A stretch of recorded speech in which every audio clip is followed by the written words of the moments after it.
amputation kit from the mid-1800s,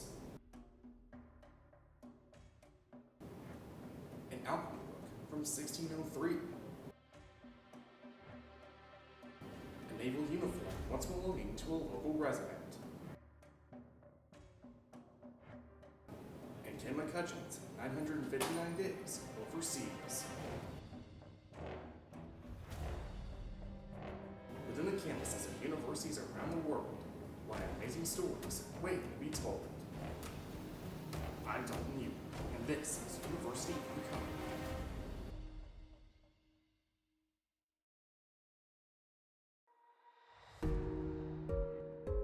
The University of Southern Indiana.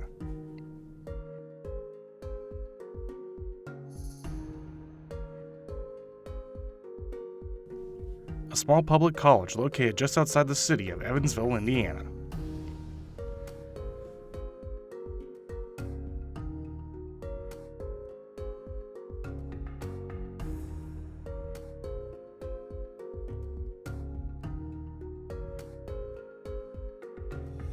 Standing in the middle of this beautiful campus lies the David L. Rice Library.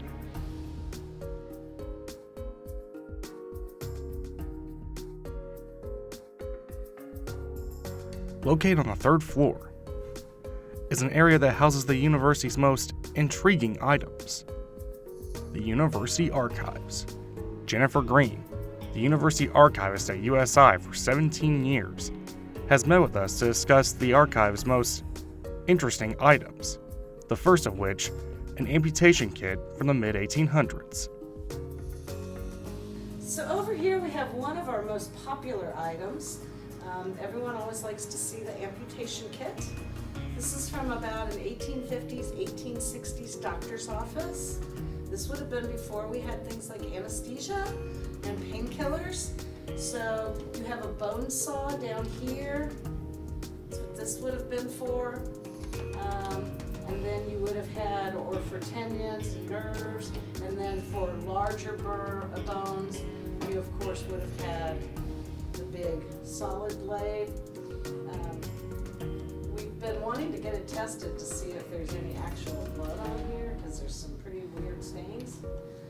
But so a doctor would have used this not only in his office, but doctors in this time period also would have traveled. So you'll see that it's in a wooden case. So then this would close up. You would be able to lock it and secure it, and then it could go in your travel bag as you traveled around to little different communities to do your surgeon. Next was an alchemy book from the year 1603. So this is another popular favorite with the students and the faculty. What we have here is an alchemy book that was printed in 1603, and this book is actually printed in 1603. This is not a facsimile of a 400-year-old book. It is a real 400-year-old book. In fact, if you think about it, it's almost twice the age of the United States of America. For those who don't know what alchemy is, it's basically the beginning of chemistry. This idea that you could take base metals and elements and turn them into gold or other elements. So it's full of magical charms and alchemical recipes that would help you to create whatever element it is you're trying to make at the time. This particular book is in Old Modern German, which is a language that's almost extinct in many ways. We don't really know where this book came from, but we do know that this book was in Chandler, Indiana in 1826. So we know that in 1814, 1824, a bunch of Germans were hanging out in the area. We call them the Harmonists. We know Father Rapp dabbled with alchemy in Germany, so we're pretty sure this book probably came to the area through the Harmonists.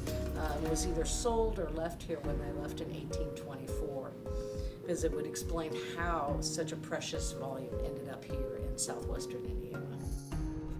Next up was a naval uniform once belonging to an Evansville resident.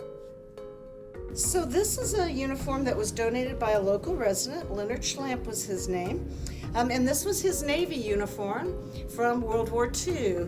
He was drafted towards the very end of the war, so he was really only in it for a couple of months. And when he was telling me about this, when he donated this uniform, which we just have to pause for a minute and look at how small this particular individual was. This was a 19-year-old man, not a kid. But anyway, he's telling me that as he's got this, after he left World War II, later he gets called up again at the Korean War.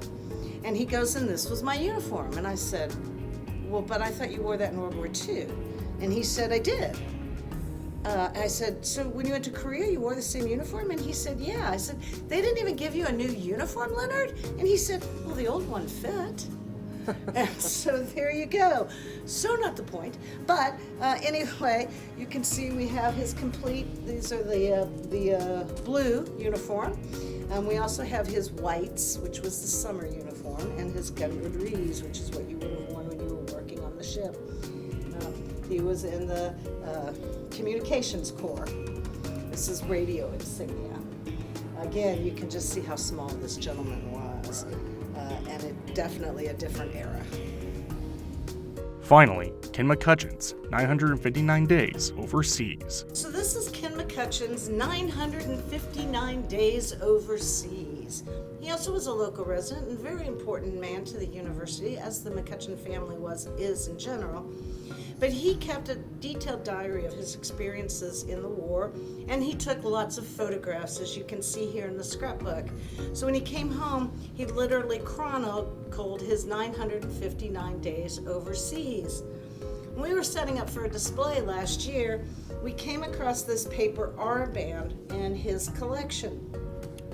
And we found out that these armbands were given to soldiers who were getting ready to go to a battle site, so that they could easily be identified as Americans after the battle.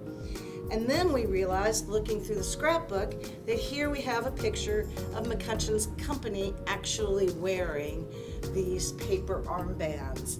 So while the piece by itself is really cool, these invasion armbands, to actually see how they were used just adds a whole new layer to the artifact itself. Ken served mostly in France, a little bit in Italy, and some in northern Africa, and we have incredible journals about all of his travels. If you want to see more of the USI archives, visit them on the 3rd floor of the David L. Rice Library on the University of Southern Indiana campus, or visit their website at usi.libguides.com/UASC/home. Until next time, I'm Dalton Ewer. This is the University on